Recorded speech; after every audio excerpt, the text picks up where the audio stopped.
ဒီအောင်ဝင်သုံးပြတဲ့မိတ်ဆွေတွေအတွက်ကျွန်တော်ခုပြပေးချင်တာကတော့ဒီမှာပြရတဲ့ဒါ AC ကနေပြီးတော့ DC ပေါင်းတဲ့ power supply လေးပေါ့နော်ဒီ power supply လေးကိုတချို့ကဒါဒီကျိုးတွေမတွဲတော့ဘူးเนาะအဲ့လိုမိတ်ဆွေတွေအတွက်ကျွန်တော်ခုဒါလာပြီးတော့ပြပေးရပါတော့ဒီလိုမျိုး audio နဲ့ပတ်သက်တဲ့အကြောင်းအရာတွေသိချင်တယ်ဆိုရင်တော့ကျွန်တော်ရဲ့ကိုခန့် DIY audio ဆိုတဲ့ channel လေးကို like and subscribe လုပ်ထားပြီးမို့တောင်းဆိုပါစေ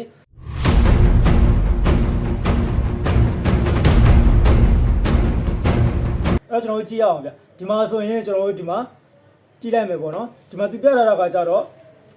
ဒီမှာကဘူရပေါင်းဒီဘက်ကဘူနှုတ်တွေ့ရလားမသိဘူးပေါ့နော်ဒီမှာဘူပေါင်းမှဆိုရင်ကျွန်တော်တို့က1 2 3ဆိုတဲ့3ငုတ်ပါတယ်ဘူနှုတ်မှဆိုရင်လည်း1 2 3ဆိုတဲ့3ငုတ်ပါတယ်အဲ့ဒီဘူပေါင်းဘူနှုတ်ဆိုတာဒီကျွန်တော်တို့ကဒါ DC ပြောင်းပြီးသားဘိုးတွေထုတ်တဲ့ကောင်ဖြစ်တယ်အဲ့တော့ DC ပြောင်းပြီးသားဘိုးတွေကြတော့ဒီမှာဘူပေါင်းကနေပြီးတော့ဒါ3ကျိုးထွက်မယ်ဘူနှုတ်ကနေ3ကျိုးထုတ်လာပြီးတယ်ပေါ့နော်ပြီးတော့ဒီဘက်မှာတင်ကြည့်လိုက်မယ်ဆိုရင်ဒီမှာကြတော့M ရဲ့ A ရဲ့ဆိုပြီးတော့သူကနှစ်ခုရှိတယ်ပြီးတော့ဒီဘက်မှာကြတော့ဒါကျွန်တော်တို့ဒီမှာအဆက်ပုံတွေပဲပြထားပေးတယ်ပေါ့နော်တွေ့ရမယ်ဒီဘက်မှာ M ရဲ့ A ရဲ့ဆိုပြီးတော့ပြီးရင်ဒီမှာအဆက်ပုံတွေ3ချောင်းထပ်ထုတ်တာပဲအဲ့ဒီကောင်ဒီ AC power အဝင်ဖြစ်တယ်အဲ့တော့ AC power အဝင်မှာကျွန်တော်တို့သိရမှာက M ရဲ့ A ရဲ့2ချောင်းပဲသုံးရမှာဖြစ်တယ်ပြီးရင်ဒီကဒီအဆက်လေးပြရတဲ့ကောင်က3ရမလို့အဲ့ဒီငုတ်ကိုပါရိုင်းလွတ်ထားရုံပဲပေါ့နော်တကယ်လို့မလွတ်ချင်ဘူးဆိုရင်လည်းကျွန်တော်တို့ကဒါဟိုစားပေါ့အဂျိုးအနေနဲ့ထည့်မယ်ဆိုရင်လည်းထည့်လို့ရတယ်ဒါပေမဲ့မထည့်နဲ့ဘာမှဖြစ်ဘူးပေါ့နော်အဲ့တော့အဓိကသုံးမှဒီအန်ရဲ့နှငုတ်ကိုပဲသုံးမယ်အဲ့တော့ကျွန်တော်တွဲပြပေးပါဘောနော်ဒီမှာအဲ့တော့အန်ရဲ့အငုတ်နှငုတ်ဒီဘာဖြစ်သွားလဲဆိုတော့သူက DC မဟုတ်ဘူး AC ငုတ်ဖြစ်တဲ့အတွက်အနီအနက်ဒီကိုအန်မှာပဲအနီတွေအဲမှာပဲအနီတွေကိုကြိုက်သလိုတွဲလို့ရတယ်ပေါ့နော်အဲ့တော့ဒီမှာကျွန်တော်အနီနဲ့အနက်ငုတ်လေးနှငုတ်ကျွန်တော်တွဲပြလိုက်ပြီဒီမှာဒီကောင်ကအန်မှာတွဲလိုက်တယ်ဗျာဒီဘက်ကဟာကျတော့ကျွန်တော်အဲမှာတွဲလိုက်တယ်ပေါ့နော်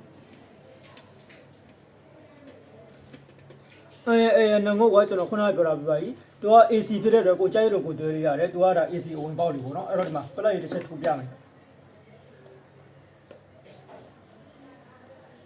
အဲ့လိုပလက်ထိုးလိုက်ရင်ဒီမှာကျွန်တော်မီးလေးလေးတွေတွေ့ရတာမျိုးနော်အဲ့လိုမီးလေးလေးနေတဲ့ခါကျရင်ကျွန်တော်ဒီမှာဘိုးထောက်ကြည့်မယ်နော်သူ့ရဲ့ဘိုးကဘယ်နှဘိုးထုတ်တာပဲလဲဆိုတာတစ်ချက်ကြည့်မယ်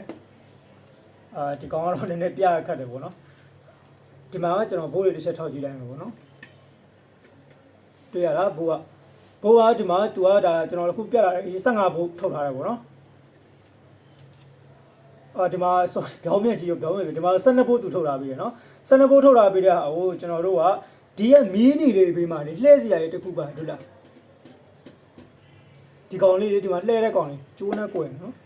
ဒီမှာလှည့်တဲ့ငုတ်လေးတွေငုတ်ပါတယ်အကောင်ကပါတယ်ဆိုတော့ကျွန်တော်တို့ကဒီ DC မီးကိုဝင်ပါလားဒါဆိုရင်တင်ရပြီနော်ဒီ power supply ဆို14ဘိုးဒီပဲထုတ်ထားပြီးနော်အဲ့တော့အတင်ချကိုအကောင်နဲ့လောက်ရတာပေါ့နော်ဒီမှာ